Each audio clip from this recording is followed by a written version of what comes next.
Founded in 1939, Leader Dogs for the Blind has been raising, training, and pairing service dogs with people experiencing vision loss, free of charge, for over 80 years. Living West Michigan got a chance to sit down with both a devoted dog raiser and a client of Leader Dog whose lives have been forever transformed by their four-legged friends. Can you speak a little to the history of Leader Dog at all?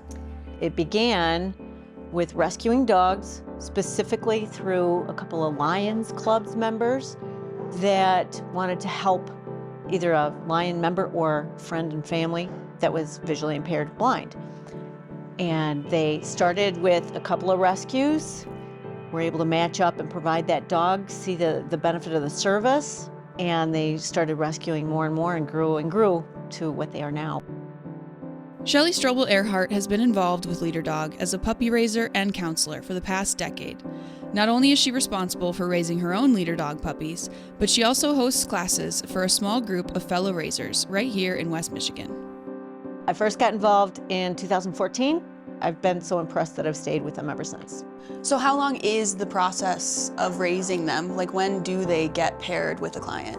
I raised them from about 7, 8, 9 weeks, so 2-ish months old.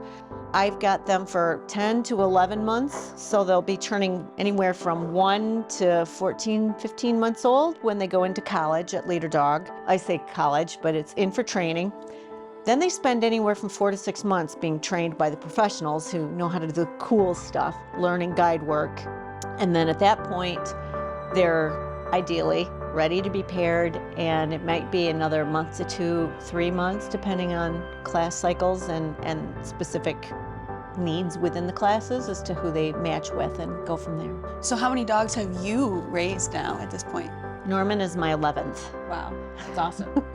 I feel like I can't ask this, but can you pick a favorite? There's 3 or 4. Yeah. So how hard is that to kind of let that puppy go? It's especially hard. At first it didn't seem as hard because as a raiser, if they career change, which means they're not going on to guide work and there's not another agency or a job for them, I have rights of first refusal. So the first 2 I brought home, which is what is in the background. But now that my house is filled, I can't have a colony of 8, 9, 10 dogs here. It is harder now, knowing that they won't be coming home with me. We also got to talk to Nick Vanderwall, a Leader Dog client who has received a dog that Shelley raised. So I lost my sight in 2002 in a hunting accident. I was in 6th grade at the time and just kind of hated using a cane. Yeah, I got over it, but I still never went a lot of places, and I never felt like, I was independent. I guess I had orientation and mobility instructors. That's what they call the people who teach the white cane to you. And they're like, have you ever thought about getting a guide dog? And I'm like, oh, absolutely. I think that would be awesome, And so senior year rolls around, and they helped me kind of apply and do all that stuff. And I went down in June of 2010 to get my first dog. And I mean, that sense of freedom, I was finally able to travel places. I was going up and down our road all the time with my dog and everything. Doc is my 4th guide dog. I had Toby, he was my longest lasting dog. And then I got Baxter. And then I got Hodgins, which is the dog that Shelley actually puppy raised. I loved Hodgins. Wonderful dog, and unfortunately he just got sick. And then I got Doc here, so. The first introduction that he made on Facebook of Hodgins was a picture of him with his 1.5-year-old daughter in a backpack, and they were walking. And he said, this is the first time I can do this. Because of Hodgins, I can take my daughter for a walk. As a fully blind person, visually impaired person, with a very active toddler, he could be a stay-at-home independent dad. And that just made my heart burst.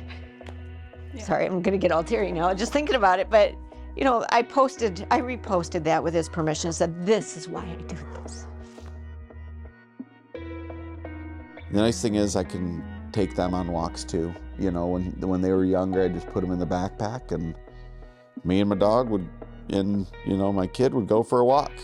I walked many, many miles with them on my back. So what would you maybe tell somebody that is interested in being a puppy raiser but is kind of on the fence and not sure about it? I guess it depends on why they're on the fence. Financially, there may be ways to get around that. Leader Dog can help address that as needs arise. Equipment-wise, there's a lot of people that are willing to lend and a lot of raisers with a lot of stuff. If it's a time commitment, there are a lot of different programs you can opt from. You don't have to take the puppy from 8 weeks to 18 months unless you're willing to. You can take a puppy and do a pass-along program. The first 6 months or the last 6 months of their raising. You can get the puppy through the nippy puppy shark stage, but adorable and a lot of work.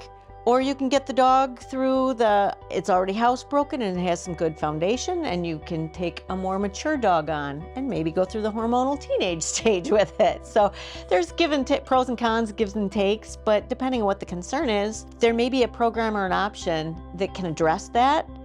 Otherwise, if you've got questions, talk to somebody who's been a raiser and find out why you keep doing it, because there's a lot of reasons not to, but there's more reasons to do it. Yeah. So you're going through the teenage phase with Norman right now? Oh yeah, he's fully hormonal teenage 20-something boy. He may not know his name on some days right now, but yeah. That sounds fun. So do you know about any of the requirements? Like, can anybody be a puppy raiser? Pretty much, yeah. You do not have to have puppy experience to do this. There's a lot of support and training along the way. You have to have the wherewithal to be able to cover the food, the meds, but if you're willing and able, they are welcoming people to come in because they need puppy raisers. They got more puppies than they have raisers at points, so They want to make sure all these puppies have loving homes, and that loving homes who want them can get set up in a program that works for them as well, for the mutual benefit. So why is it you do this job? What do you love about what you do? Well, one, you get a cute puppy, but two, you can make a difference in somebody's life. When you've met that client and you can see how their whole life changes, it is pretty cool to see the difference they make. Doc loves me. You know, we were gone this past weekend, and he saw my wife. He kind of licked her and stuff, but he went straight to me and just jumping, just, you know, loving, just all that kind of stuff. He just was solely focused on me, and so I mean, our bond is pretty tight, I would say. Nothing better to take a walk and get some fresh air on a beautiful day like today.